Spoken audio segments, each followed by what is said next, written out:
श्री स्वामी समर्थ. जय जय स्वामी समर्थ. अवधूत चिंतन श्री गुरुदेव दत्त. श्री स्वामी समर्थ महाराज की जय. नमस्कार मित्र हो. आज आपण एका वेगळ्याच विषयावरती चर्चा करणार आहोत. प्रत्येकाला असं वाटतं की मी या जन्मात येऊन काहीतरी वेगळं करावं, माझा जन्म सार्थकी लागावा. पण परमेश्वराने प्रत्येकाला वेगवेगळ्या कारणासाठी किंवा वेगवेगळ्या हेतूने जन्माला घातला असेल का, असा प्रश्न प्रत्येकाला पडतो. माणसाचा जन्म कशासाठी होतो? आपण फक्त खाणे, कमावणे, संसार करणे यासाठीच माणसाच्या जन्माला आलो आहोत का? की यापेक्षाही काही मोठं, काही दिव्य कारण याच्या मागे आहे? स्वामी म्हणतात की मानवी जन्म हा ईश्वराने दिलेला अनमोल वरदान आहे.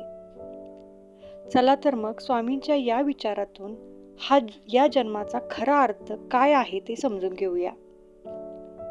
मानवी जन्माचे काय महत्त्व आहे?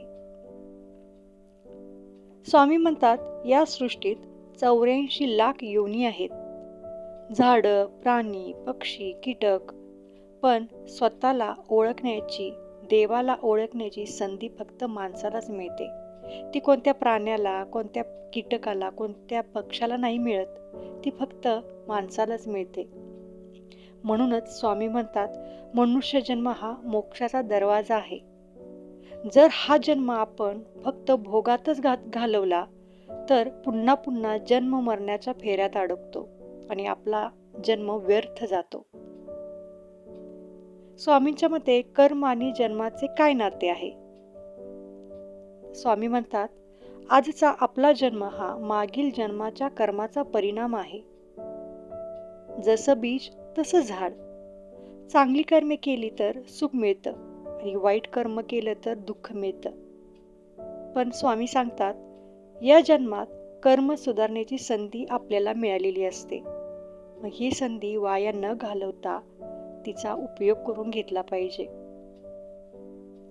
नामस्मरण केलं पाहिजे, परमेश्वराला ओळखलं पाहिजे, माणसाशी माणसासारखं वागलं पाहिजे. तर आपल्या आयुष्यात दुःख का येतं? आपण नेहमी विचारतो माझ्याच आयुष्यात एवढं दुःख का? म्हणून स्वामी म्हणतात की दुःख हे शाप नाही तर ते शुद्धीकरण आहे. जर तुम्हाला दुःख नाही मिळालं तर तुम्हाला या जन्माचा, मिळालेल्या सुखाचा, सगळ्या गोष्टीची किंमत कशी कळणार? जसं सोनं आगीत तापल्याशिवाय शुद्ध होत नाही ना, तसंच माणूस दुःखातून गेल्याशिवाय शहाणा होत नाही. माणसाला मिळालेलं दुःख माणसाला अहंकारातून बाहेर काढतं आणि देवाकडे वळवतं, स्वतःला ओळखायला शिकवतं. स्वामी म्हणतात मी संसार कधीच सोडा म्हणत नाही. संसार करा पण संसारात अडकू नका. कर्तव्य करा पण आसक्ती ठेवू नका. प्रेम ठेवा पण अपेक्षा ठेवू नका. संसार हा साधन आहे, तोच अंतिम ध्येय नाही. या जन्मात जर गुरु मिळाला तर आपल्या आयुष्याचं सोनं होतं. गुरुशिवाय गती नाही. नामस्मरण करा. नामस्मरणामुळे मन शुद्ध होतं, मनातील भीती दूर होते आणि आत्म्याला आपल्या जाग येते.